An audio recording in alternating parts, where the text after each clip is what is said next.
या गोष्टी। नमस्कार मुलांनो, स्वागत आहे तुमचे चिमण्या गोष्टीमध्ये। आज आपण एक खूप शहाणपण देणारी गोष्ट ऐकणार आहोत। लोभ, विवेक आणि त्याचे परिणाम याबद्दलची गोष्ट। ब्राह्मण आणि साप। पूर्वी एका गावात हरिदत्त नावाचा ब्राह्मण राहत होता। तो शेतकरी होता आणि रोज खूप कष्ट करत असे, पण त्याच्या शेतात पीकच येत नसे। एक दिवस दुपारी तो खूप थकला आणि शेतातील झाडाखाली विश्रांती घेत बसला। झाडाजवळच एक वारूळ होते। तेवढ्यात एक साप तिथून बाहेर आला। ब्राह्मण म्हणाला, हा साप या शेताचा रक्षक असावा।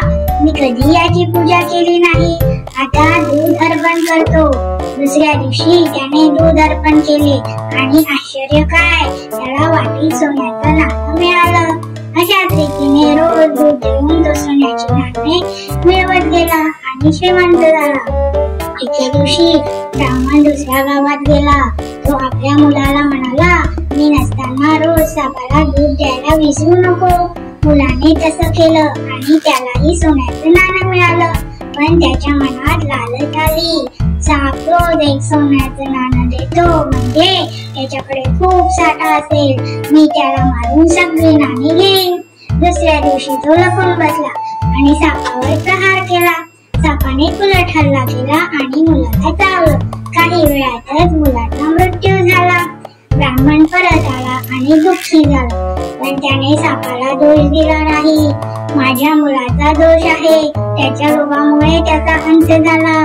दुसऱ्या दिवशी ब्राह्मण दूध घेऊन आला। साप बाहेर आला, त्याचं डोकं जखमी होतं। साप म्हणाला, तुझा मुलगा मेला आणि तू लगेच सोन्यासाठी परत आलास।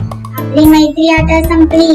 त्याने एक हिऱ्याचा दगड ब्राह्मणाला दिला आणि म्हणाला, तू आता पुन्हा येऊ नकोस।